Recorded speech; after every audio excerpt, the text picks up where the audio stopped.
Guys welcome back to NCERT portal. और आज हम जो है पढ़ाने आपको जा रहे हैं वो है equation of path of a projectile. तो पिछले लेक्चर में मैंने आपको प्रोजेक्टाइल क्या होता है उसके बारे में थोड़ा सा मैंने बताया था, आपको ब्रीफ इंट्रोडक्शन दिया था। आज के लेक्चर हम करने जा रहे हैं कि जो इक्वेशन होती हैं पाथ की, कि एक प्रोजेक्टाइल जो मोशन हो रहा होता है तो उसमें कितनी जो उसने पाथ टोटल कवर करी है, तो उसकी हम एक एक्सप्रेशन यहाँ पे बनाने जा रहे हैं। तो देखिएगा गाइस, यहाँ पे जो सबसे पहली जो चीज़ इन्होंने लिखी है वो ये लिख दी कि what is the shape of the path followed by the projectile. तो ये क्वेश्चन आपके लिए भी है कि जो प्रोजेक्टाइल होता है आपका कुछ इस तरीके से, तो उसमें जो एक शेप बनता है वो क्या बनता है। तो आपको मैं आंसर दे देता हूँ इसका। तो जो शेप बनता है यहाँ पे वो बनता है आपका क्या, पैराबोला। तो जो पैराबोला का शेप बनता है बच्चों, तो वही हम यहाँ पे लगाने वाले हैं कि हम क्या करेंगे, जो हमने पैराबोला में आपने इक्वेशन पढ़ी होगी, पैराबोला को रिप्रेजेंट करने के लिए हम इक्वेशन पढ़ते हैं, तो उसी इक्वेशन का यूज़ करके हम जो है क्या बनाएंगे, ये इक्वेशन का जो है उस इक्वेशन का यूज़ करके इसकी पाथ की इक्वेशन को निकालेंगे। तो कैसे निकालेंगे वो ज़रा देख लो। तो यहाँ पे क्या है, हमारे पास जो पैराबोला की जो इक्वेशन होती है उसके अकॉर्डिंग हम जानते हैं कि बाई जो होता है वो क्या होता है, आपने देखा होगा, तो ए एक्स होता है और बी एक्स का स्क्वायर होता है, यही होता है आपका, है ना, इस तरीके से। ये यहाँ पे भी है, देखो, ये जो पैराबोला में आपका क्या होता है वो by equal to A X और आपका बी एक्स का स्क्वायर होता है। तो वही हमने यहाँ पे लिख दिया है। अब हम सिंपली क्या करने वाले हैं, तो हम सिंपली यहाँ पे ये करेंगे कि जो आपका टेन यहाँ पे जो ए है वो कौन है यहाँ पे, तो वो आपका टेन थीटा के बराबर है। तो अब ये चीज़ आप कैसे बोल रहे हो कि जो ए है वो टेन थीटा है, तो देखो मैं बताता हूँ आपको। ए जो है टेन थीटा इसलिए है क्योंकि हम जानते हैं उसके अकॉर्डिंग आपका कि जो यहाँ पे अब ये जो लिखा है इन्होंने बी, वो है G over two over V naught cos theta के स्क्वायर के बराबर।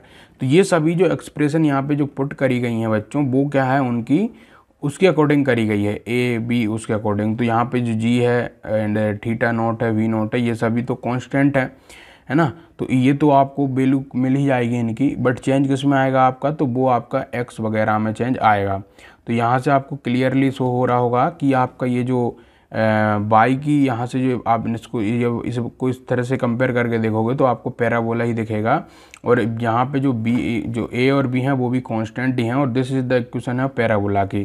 तो जो पाथ ऑफ द प्रोजेक्टाइल होता है वो भी पैराबोला ही होता है। तो आप सिंपली पैराबोला का इक्वेशन का यूज़ करिए या फिर इसका यूज़ करिए, आप जो है दोनों को कर सकते हो। तो ये हमने क्या निकाला यहाँ से, इतना सब करने से तो हमें मिला कि भाई जो है टोटल एक पैराबोला के अकॉर्डिंग में पाथ जो है कितनी कवर होती है, आप सिंपली हमें बता सकते हो उसका यूज़ करके। अगला देखिए ज़रा, यहाँ पे एक और चीज़ थी कि टाइम जो है वो मैक्सिमम हाइट का क्या लगता है, कि इसको जो है अपनी मैक्सिमम हाइट जब यहाँ तक ये पहुँचती है, जो हमारी इधर वही बॉल थी या जो भी ऑब्जेक्ट था, तो ये यहाँ से लेके यहाँ तक जो पहुँचता है, इसको जो मैक्सिमम हाइट तक पहुँचने के लिए टाइम कितना लगता है, उसकी हम इक्वेशन ड्राइव करने जा रहे हैं। तो देखो, जो पाथ वाला था उसको तो आप सिंपली उससे कर सकते हो पैराबोला को लगा के, और ये जो है मैं आपको बता रहा हूँ ये कैसे करोगे। तो ये देखिए हम कैसे करेंगे, तो हाउ जो है मच टाइम डज जो है projectile take to reach the maximum height. तो अब हमारे पास कैसे पता चलेगा कितना मैक्सिमम टाइम उसको लगता है। तो इसके लिए हम जो है क्या करेंगे, तो लेट दिस टाइम को हम डिनोटेड करेंगे बाई द टी एम करके, क्योंकि हमें मैक्सिमम शो करना इसलिए हमने टी एम लिख दिया है।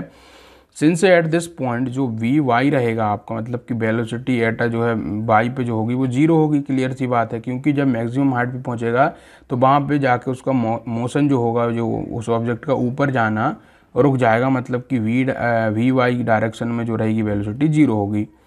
वी हैव फ्रॉम जो है क्वेश्चन 4.39 से 4.39 ये वाली बात कर रहे हैं, ये इसकी 4.39 किधर गया, मैं आपको पहले बता देता हूँ। ये वाला 4.39 ये क्वेश्चन की बात इन्होंने करी है। तो इसमें आप देखोगे सिंपली, है ना, क्या देखेंगे हम सिंपली इसमें कि जो आपका, इसको हम इस तरह से लिखेंगे कि V Y equal to V not sine theta minus का जी टी एम। तो इस तरीके से आप लिख सकते हो सिंपली। अब चूंकि वी वाई जीरो के बराबर है तो हम कैसे लिख सकते हैं कि V sine theta equal to है जी टी के बराबर, और हम ये इधर जो जी होगा आपकी जो ग्रेविटी का जो वैल्यू है, एक्सेलरेशन ऑफ ग्रेविटी, जिसको जी से रिप्रेजेंट कर रहे हैं, उसको नीचे ले आएंगे तो हमें टोटल जो टाइम इसमें लग रहा है वो पता चल जाएगा। अब ये पता कैसे चलेगा, तो ये आपका देखिए सिंपली हमें यदि वी नोट पता हो, साइन थीटा की वैल्यू पता हो और जी तो हमें पता ही रहता है, इन तीनों चीज़ों को आप पुट कर दीजिएगा, आपको टोटल टाइम जो लग रहा होगा टाइम मैक्सिमम वो पता चल जाएगा। तो यहाँ से आप इस एक्सप्रेशन को बिल्कुल ही याद कर लीजिए। उसके अलावा जो है टोटल टाइम बोल रहा है कि जो टी एफ है आपका, है ना, कि फाइनल तक पहुंचने में, कि आधा तो वो ऊपर पहुंचा है वो टाइम जिसको हम टी एम से रिप्रेजेंट कर रहे हैं, और एक टाइम वो जहाँ पे कि वो एक नीचे की ओर आया है टी एफ करके। तो वो कैसे आप निकालेंगे, तो देखिए जो टी एफ होगा during which the projectile flight में है can be obtain by putting Y equal to 0। तो वहाँ से आप जब उसको वाई इक्वल टू 0 पुट करोगे तो अभी आपको एक क्वेश्चन ऊपर आई थी, तो देखो कौन सी क्वेश्चन है आपकी, मैं बता देता हूँ। ये जो है आपकी क्वेश्चन 4.38 वाली, तो 4.38 मैं आपको बताता हूँ पहले। तो ये देखिए ज़रा 4.38 ये वाली क्वेश्चन में जो बाई है उसको 0 रख दीजिए। बाई को 0 रखने का मीन यहाँ पे ये है कि भाई साहब आपका जो जब ये नीचे आ चुका है हमारा ऑब्जेक्ट बिल्कुल, तो सिंपल सी बात है कि बाई वाला जो पोर्शन है वो तो 0 हो चुका है, बस एक्स वाली के वर्ग बचा है।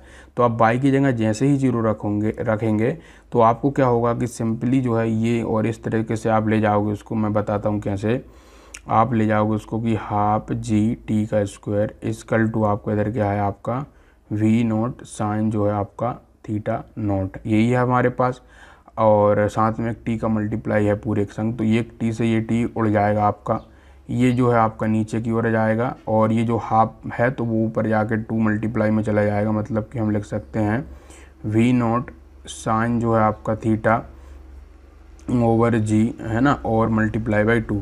तो सिंपली आप देखोगे एक्सप्रेशन वही बन के आई है, बस 2 का यहाँ पे मल्टीप्लाई हो रहा है ना। तो यहाँ से सिंपली हम क्या कह पा रहे हैं कि जो उसको टाइम लगेगा ऊपर जाने में और नीचे आने में, वो आपका जब दोनों आप मिलाओगे तो वो उसका दुगना होगा, है ना, कि 2 टाइम्स होगा। ये देखिए, तो T F is known as a time of flight को हम कह के उसको समझते हैं, आपका उसका नाम इन्होंने टाइम ऑफ फ्लाइट दे दिया है ऑफ अ प्रोजेक्टाइल। और बी नोट दैट जो टी एफ है वो 2 टाइम ऑफ टी एम के बराबर है, और which is expected because of the symmetry of the parabolic path. तो पैराबोलिक पाथ के अकॉर्डिंग ये हमें क्लियर भी है, तो कोई इतनी बड़ी दिक्कत हमें नहीं है। तो देखो इसमें कर क्या रहे हैं हम, तो पुरानी ही जो इक्वेशंस हमारे पास हैं उन्हीं से ये सब चीज़ें हम ड्राइव करते हुए आ रहे हैं। अब मैं आपको बताता हूँ कि मैक्सिमम जो हाइट होगी प्रोजेक्टाइल मोशन जब हो रहा होगा तो उसमें जो हम कैसे निकालेंगे। ये भी बहुत आसान है भाई साहब। कैसे आसान है, देखिए सिंपली यहाँ से हम क्या कर रहे हैं, जो हमारे पास इक्वेशन थी आपकी कौन सी, ये वाली 4.8 वाली 4.38 वाली, तो उसी में हम सिंपली क्या कर रहे हैं, टी की वैल्यू पुट कर रहे हैं, और आपका जो है हमें ये बाई की जगह आप हम मान ले रहे हैं जो है मैक्सिमम हाइट करके। देखो हम पुरानी जो इक्वेशंस है ना उन्हीं को बस थोड़ा सा चेंज कर रहे हैं और हमें सारी चीज़ें मिलती जा रही हैं। तो देखिए कैसे करूँगा मैं, सिंपली बाई की जगह मैंने ये लिख दिया है, तो उससे कोई बड़ा चेंज नहीं आएगा, बट यहाँ पर एज इट इज़ इसको मैं रखूँगा। देन इसकी जगह मैं टी डाल दूंगा, यहाँ पे मेरा वो भी वही है ना, टी की जगह पे मैंने वैल्यू डाल दी है। आप इसको जब थोड़ा सा क्लियरली करोगे तो आपके पास क्या हो जाएगा, ये सब होने के बाद आपको ये पूरा ओवरऑल मिलके आ जाएगा। तो इन सभी को आप बिल्कुल भेजे में भर लीजिएगा सारी चीज़ों को, बहुत ही इंपॉर्टेंट है। तो इस तरीके से आ गया आपका इक्वेशन 4 पॉइंट जो है, इसको 4.2 नाम इन्होंने दे दिया है। अब आपके पास यदि वी नोट पता हो, मतलब कि इनिशियल वेलोसिटी पता हो, थीटा की वैल्यू पता हो, जी की वैल्यू पता हो, और उसके साथ आप इस सभी को पुट कर दीजिएगा, आपको पता ये चल जाएगा कि हमारा ऑब्जेक्ट जो है कितनी ऊपर तक गया है या कितना उसने मैक्सिमम हाइट को कवर किया है ना। तो हमने जो है 3 चीज़ें समझी हैं। तो एक तो भाई साहब पाथ जो उसने कवर की वो, एक मैक्सिमम हाइट जो उसने की है, और एक जो उसको टाइम कितना लग रहा है वो हमने पता किया है। तो 3 चीज़ें हमने पता कर ली।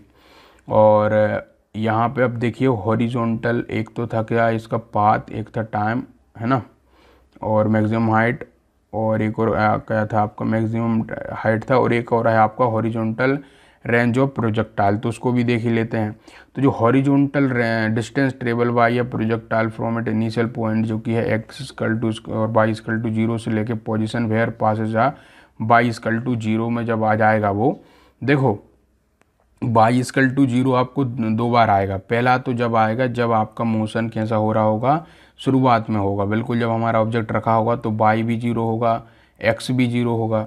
और जब आपका क्या हो जाएगा, वो एक हाइट जब पहुंच के जब नीचे की ओर जाएगा तो वहाँ पे फिर से वाई 0 हो जाएगा और एक्स की कुछ ना कुछ वैल्यू रहेगी।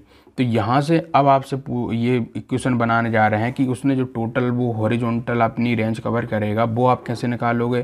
तो देखिएगा आप सिंपली, जब वो during it's fall it's called the horizontal range, जब वो फॉल कर रहा होगा तो उसे हम बोलते हैं हॉरिजॉन्टल रेंज, जिसे हम आर से डिनोट करते हैं। और इट इज़ द डिस्टेंस जो कि ट्रेवल्ड होती during the time of flight, मतलब कि टी एफ जो टोटल उसको टाइम लग रहा है उसमें। देयर फोर द रेंज जो होती है वो आर के हम इस तरह से लिखेंगे कि जो आर होगा वो किसके बराबर होगा सिंपली। तो आप उसको लिख सकते हो कि ये तो रही हमारी एक्सप्रेशन किसकी भाई साहब जो है, आपको मैंने कैसे समझाऊँ उसको देखो ज़रा। तो हम इतना तो सब जानते हैं कि डिस्टेंस जो होता है, या मैं सिंपली आपसे बोलूं कि मेरा वेलोसिटी जो होता है वो किसके बराबर है, वो होता है मेरा किसके बराबर भाई साहब, डिस्टेंस ओवर टाइम के बराबर। अब यहाँ पे आप ध्यान से देखिएगा कि जो डिस्टेंस है वो कौन रिप्रेजेंट कर रहा है मेरा, वो आर से मैंने लिख दिया, ये मेरा आर रहा। वी जो है मैं कौन सा कंपोनेंट लूँगा, तो वी नोट कॉस थीटा वाला लूँगा भाई साहब, ये देखिए मेरा ये आ गया है ना, कॉस थीटा नोट वाला। और टाइम जो है मैं टी एफ डाल दूंगा यहाँ पे, ये देखिए टी एफ डाल दिया। सिंपली हमने मल्टीप्लाई कर दिया और हमें जो है मिल जाएगा। और टी एफ की वैल्यू जो है मैं उस इक्वेशन से पुट कर दूंगा, टी एफ पुट कर दिया है। सारी चीज़ों को करूँगा तो मेरे पास ये वाली इक्वेशन मिल के आ जाएगी, याद रखिएगा ये वाली। ये मुझे बताएगी टोटल उसने कितनी पाथ वगैरह कवर करी है, हॉरिजॉन्टल रेंज कितनी है उसकी। इक्वेशन 4.43 का जो ए आपको दिख रहा है, सो ये कर रहा है कि that for a given projectile projection velocity V not R is maximum होगा जब आपका साइन जो होगा वो 2 थीटा 0 इज़ मैक्सिमम होगा। और साइन जो होता है भाई साहब आपका मैक्सिमम कब कब किस किस में होगा, तो देखिए ज़रा मैं आपको समझाने की कोशिश ये करता हूँ। तो अब यहाँ पे आप मान के चलिए कि हम जो है साइन की थीटा की वैल्यू क्या रखते हैं, साइन जो है मैं कितना लगता हूँ यहाँ पे भाई साहब, मान के चलिएगा 90 है। तो साइन 90 फिर से 2 टाइम हो जाएगा, मतलब कि साइन 180 हो जाएगा ये। तो उस केस में मज़ा नहीं आ रहा। यदि मैं साइन का जो है आपकी वैल्यू क्या कर दूँ, यहाँ से देखो इस बात को यदि आप समझ पा रहे होंगे तो फिर से सुन लो, कईयों को समझ नहीं आई होगी ये बात, कि जो एक मैक्सिमम हमारी जो बॉल थी, यहाँ पे जो बॉल रखी थी, फुटबॉल रखी थी, उसको हम कितनी दूर तक फेंक सकते हैं, वो इन दो बात पे डिपेंड करता है। एक तो कि हम कितनी तेज़ी से उसको फेंक रहे हैं पहली, और दूसरा जो है उस एंगल हमारा कितना है उस पर। क्योंकि हमें दिख रहा है कि आर जो है वो डायरेक्टली प्रोपोर्शनल है वेलोसिटी के और उसके जो है थीटा के। तो जितना आप थीटा बना रहे हो है ना, कि आप कितने एंगल से उसको जो है प्रोजेक्ट कर रहे हो, तो इस बात पे डिपेंड करेगा कि वो कितनी दूर तक गिरेगा। हो सकता है वो यहाँ गिर जाए, यहाँ गिर जाए, है ना, इस बात पे वो डिपेंड कर रहा है। तो अब यहाँ से हमको इतनी चीज़ तो क्लियर है कि भाई साहब वेलोसिटी और इस पे कर रहा है। अब आप ये समझिए कि जैसे कि मैं कहूँ आपसे कि एक आपने फेंका उसको क्या 30 डिग्री का एक एंगल बना के, एक आपने 45 डिग्री का एंगल बनाया और एक आपने 90 डिग्री का एंगल बनाया। तो आपको ये सोचना है कि किस केस में जो होगा हमारा जो फुटबॉल होगी वो सबसे ज़्यादा हमारे पास जो है लेके आएगी। तो इसमें आप याद रखिएगा, यदि आप 45 डिग्री का एंगल बना के किसी भी चीज़ को प्रोजेक्ट करते हो या प्रोजेक्टाइल मोशन में लाते हो तो वो सबसे मैक्सिमम दूरी पर जाएगा। तो इस चीज़ को गैलीलियो ने भी खोजा है, उसका नीचे का एग्जाम्पल आएगा, उसको याद रखिएगा। तो ऑलवेज रिमेंबर, यदि आप जो है कितना याद रखते हो, आप जो है हमेशा थीटा की वैल्यू को यदि 45 रखते हो तो आपको जो मिलेगा वो मैक्सिमम मिलेगा। 45 से क्या हो जाएगा, आप सभी जानते हो कि भाई साहब 45 जो है आपका मल्टीप्लाई बाई 2 हम करेंगे तो हमें क्या मिलेगा, 90 मिलेगा। और जो साइन 90 होता है, आपको ये बात पता होनी चाहिए कि जो साइन 90 होता है वो आपका मैक्सिमम होता है, मतलब 1 के बराबर है। अब आप कोई सा भी वैल्यू डालिए थीटा की जगह, आपको जो मिलेगा वो हमेशा 1 से कम ही मिलेगा। साइन 90 ही एक ऐसा है जो कि आपको कितना देता है, आपको देता है वो 1 वैल्यू देता है। बाकी सब में आपको क्या मिलेगा, 2 से जब मल्टीप्लाई हो जाएगा तो वो डिफरेंट मिलेगा। जैसे मान के चलिए आपने 60 डिग्री का कोण बनाया, तो 60 का जब आप 2 से मल्टीप्लाई करोगे तो 120 आ जाएगा आपका। और 120 आपका जो साइन 120 की जो वैल्यू रहेगी वो किससे, 1 से कम रहेगी। तो ऐसे करके आप देखोगे तो 45 ही हमारा एक ऑप्शन बचता है। तो वो इन्होंने लिख दिया है यहाँ पे कि तो मैक्सिमम हॉरिजॉन्टल रेंज जो होगी आपकी भाई साहब, आप देखोगे तो उन्होंने जब साइन यहाँ 45 डाला तो वो जो है 2 से मल्टीप्लाई होकर साइन 91 की वैल्यू दे दी। 1 का स्क्वायर 1 का यहाँ पे मिल गया आपको। तो अब यहाँ से आपने 45 सेट कर लिया है। अब जो टोटली वो डिपेंड फिर इस पे करेगा, हमारा जो मैक्सिमम रेंज आप निकाल रहे हो कि आप जो है उसको कितनी वेलोसिटी के संग फेंक रहे हो, है ना। तो उस बात पे भी डिपेंड ये कर रहा है। ये देखिए बहुत आसान है यार, है ना, चीज़ों को समझो आप। तो इस तरीके से आप इस वाली एक्सप्रेशन को भी याद कर लीजिएगा भाई साहब, बहुत ही इंपॉर्टेंट है। अब एक गैलीलियो का एक कंसेप्ट है, वो इसी बात पे है, मैं बता देता हूँ क्या है वो। तो गैलीलियो ने अपनी एक बुक थी उनकी टू न्यू साइंसेस करके, उसमें स्टेट ये किया कि for elevation which exceed or a fall short of 45 degree by equal amounts the range are equal, prove this statement. तो इन्होंने ये कहा कि आप जो है 45 से एवोव फेंकिए, है ना, 45 डिग्री का जो है एंगल बना के, मतलब कि 45 डिग्री से थोड़ा आप ज़्यादा भी एंगल बनाओगे तब भी वो जो है आपका पास में ही गिरेगा, और 45 से कम भी बनाओगे तो भी पास में ही गिरेगा। क्या मतलब है मैं बताता हूँ आपको, ध्यान से सुनो। ये आपकी बॉल है यहाँ पे, मैं इसको जो है क्या करता हूँ, एक केस में तो 45 से बड़ा हम ले लेते हैं, मान के चलिए आपका कितना 60 ले लेते हैं। तो एक केस में आपने क्या करा, इसको 60 डिग्री बना के इस बॉल को फेंका, तो भी भाई जो है ये कहाँ पे गिरेगा, आके इधर कहीं पे गिरेगा। से हम मान लेते हैं कि वो यहाँ कहीं पे गिर गया बॉल हमारी जो थी। क्लियर है। एक केस हमने बनाया कि हमने फिर ज़्यादा ना लेके 45 से हमने सोचा कम लेके देख लेते थे, हमने जो है कितना बनाया फिर एक केस में, इसमें हमने जो है 30 डिग्री बनाया। तो एक केस में 60 बनाया, एक केस में 30 बनाया, तो भी हमें देखने को क्या मिला कि ये भाई साहब कहीं पास में ही गिरा, कहीं इधर पे। तो क्लियरली इन्होंने ये कहा गैलीलियो ने कि भाई साहब आपको मैक्सिमम फेंकना है तो आपको 45 ही लेना पड़ेगा। तो लेकिन इस चीज़ को प्रूव कैसे करेंगे हम, तो प्रूव करना बहुत ही आसान है। देखिए इन्होंने कैसे किया, मैं बुक से ही आपको पढ़ा के बता देता हूँ। तो इन्होंने इसलिए सिंपल सी हुई इक्वेशन को ली और इन्होंने इसको इस तरह से लिखा कि हम मान के चलते हैं एक केस में जहाँ पे आपका 45 प्लस अल्फ़ा है, अल्फ़ा यहाँ पे कोई भी एंगल हो सकता है, 45 में सम हो रहा है। और एक केस में इन्होंने कहा कि 45 जो है माइनस का अल्फ़ा, मतलब कि इससे 45 से कम है। 2 थीटा इज़ जो है आपका जो होगा आप जानते हो, यदि हम 2 से जब मल्टीप्लाई करेंगे तो 90 प्लस का 2a मतलब कि अल्फ़ा, और 90 माइनस का 2 अल्फ़ा रिस्पेक्टिवली, हमें ये दो केस ही मिलेंगे। तो जो आपका वैल्यू आएगी आपकी साइन 90 प्लस अल्फ़ा की और साइन 90 माइनस जो है 2 अल्फ़ा की, आपकी सेम आएगी equal to that of a cos जो है 2 अल्फ़ा के बराबर। क्योंकि आप सभी जानते हो साइन 90 माइनस थीटा जो होता है कोस 2 थीटा के बराबर है, अल्फ़ा के बराबर है। तो यहाँ से वह चीज़ मिल रही है हमें। तो देयरफॉर जो रेंज होगी वो इक्वल होगी elevation which exceed or a fall short of 45 by equal amount of a alpha. तो आप क्लियरली इतनी सी बात याद रखो, इस सब झमेले मत पढ़ो, है ना। ये सब ट्रिग्नोमेट्री उन्होंने लगाई है, कोई बड़ी चीज़ नहीं की है। आप इतना सा याद रखिएगा कि ये जो आपका 45 जो डिग्री आप बनाओगे, है ना, वो हमेशा ही आपको मैक्सिमम जो है उस चीज़ को गिराएगा। तो बहुत ही ये चीज़ आसान है, आपको समझ भी आ गई होगी। अब मैं आपको जो है एग्जाम्पल 4.8 करा देता हूँ, जिससे कि और आपको ये चीज़ क्लियर होगी।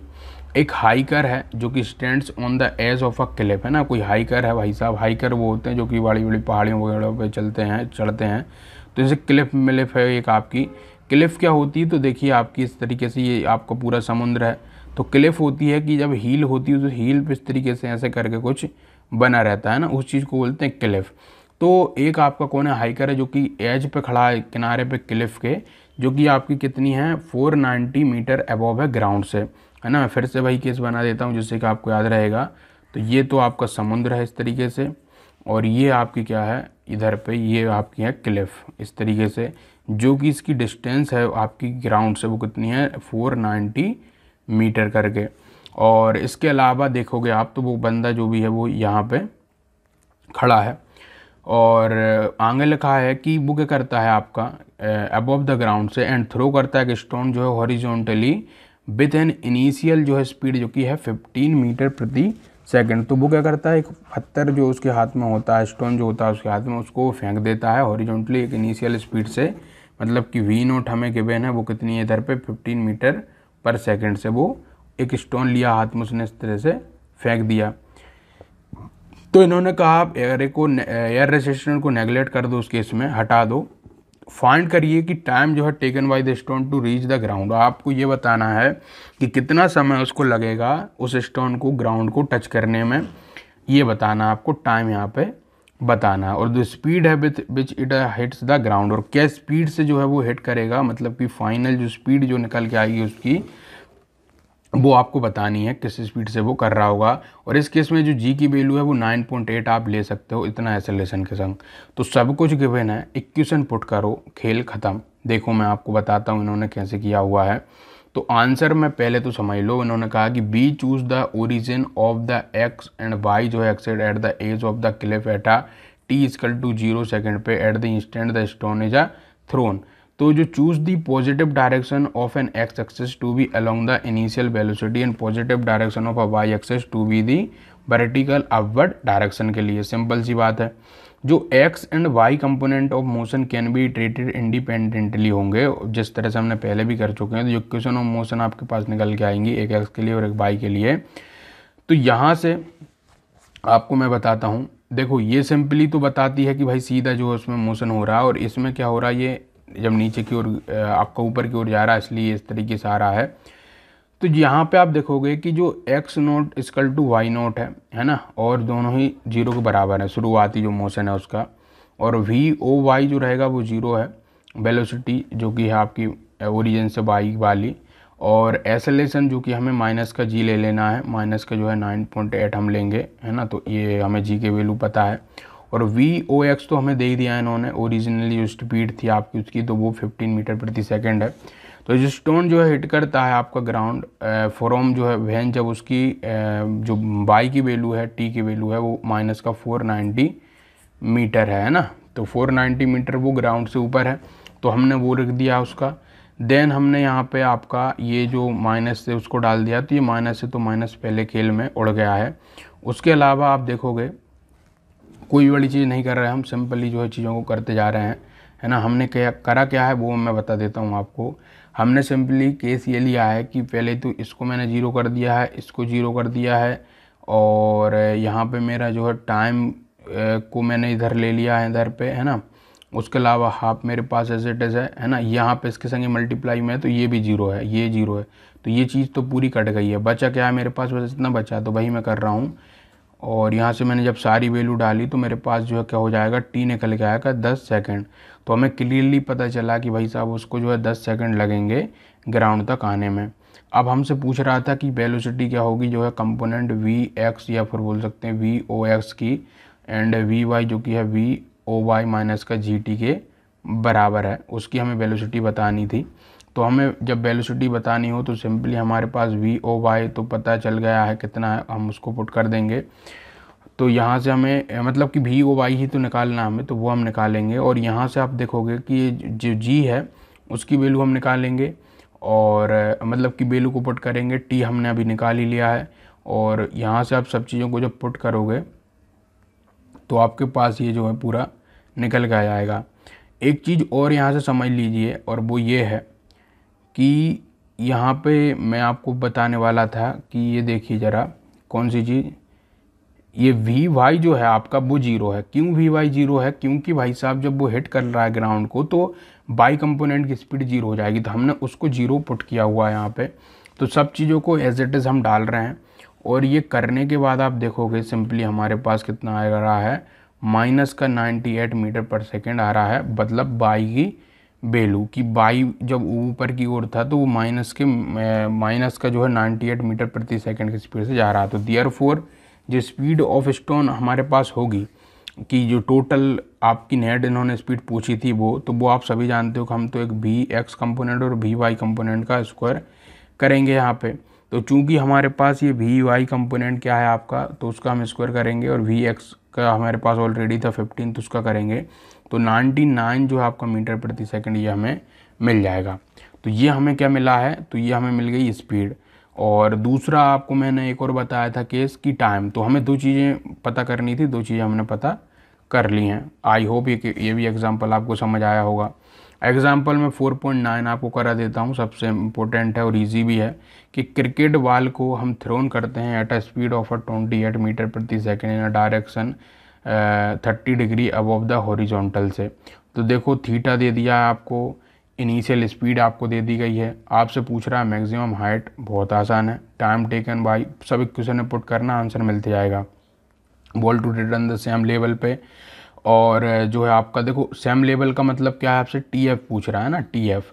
और द डिस्टेंस फ्रॉम द आपसे बोल रहा है thrower to the point where the ball return to the same, तो वहाँ पे आपसे बोल रहा है वो हॉरिजॉन्टल आर की वैल्यू। तो ये आपको चीज़ें निकालनी है, सिंपली आप इक्वेशन में पुट करोगे। सबसे पहला था मैक्सिमम हाइट की बात कर लेते हैं, तो एच एम हम जब निकालेंगे सिंपली, तो इक्वेशन हमें पता ही है, साइन के यहाँ थीटा की वैल्यू डाल दी है, इनिशियल हमने 28 डाल दी है, जी की वैल्यू 9.8 ही आपको लेनी है। तो जब आप सिंपली ये सारी चीज़ें डालोगे करोगे तो आपको मिल जाएगा कि 10 मीटर वो जो है आपका उसको टोटल हाइट वो बॉल हमारी जाएगी।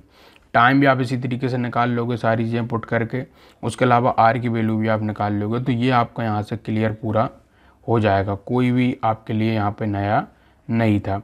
अब इम्पोर्टेंट जो है मैं वो पढ़ाने जा रहा हूँ आपको, वो सुनिए ध्यान से कि नेगलेक्टिंग जो है air resistance, what does the assumption really mean. तो जब हम कोई भी एजम्पशन लेते हैं कि भाई साहब ऐसा ऐसा है ऐसा ऐसा है, तो यहाँ पे जो एयर रेजिस्टेंस को नेगलेक्ट करने का रियल में मीन है क्या।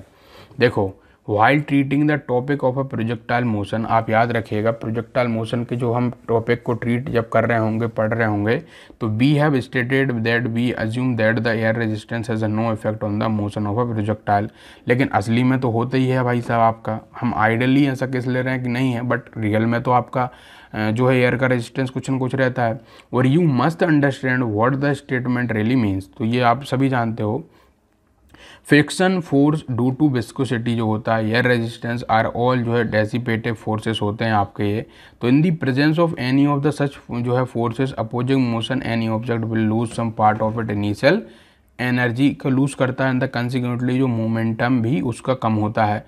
दस a projectile that traverse a parabolic path would certainly show a deviation from it idealise trajectory. तो जो आप आइडियल मान के चल रहे हो कि भाई साहब वो जो है आपका यहाँ से गया है, तो ये आपने पुट कर दिया वो यहाँ गिरेगा, तो ये इतना भी करेक्ट नहीं होता। आपने कहा कि ये सब फॉर्मूले, जैसे कि अभी हमने कहा भाई साहब आपका आंसर आ रहा है कितना, जैसे कि आपका 99 मीटर इस केस में आया। उसके अलावा आपका इधर आपने देखा भाई साहब वो जो ऊपर तक जाएगा तो वो 10 मीटर जाएगा। तो ये जो है पूरी तरीके से करेक्ट नहीं है। क्यों करेक्ट नहीं है? क्योंकि यहाँ पे हमने आइडियल सिचुएशन मान के चले हैं।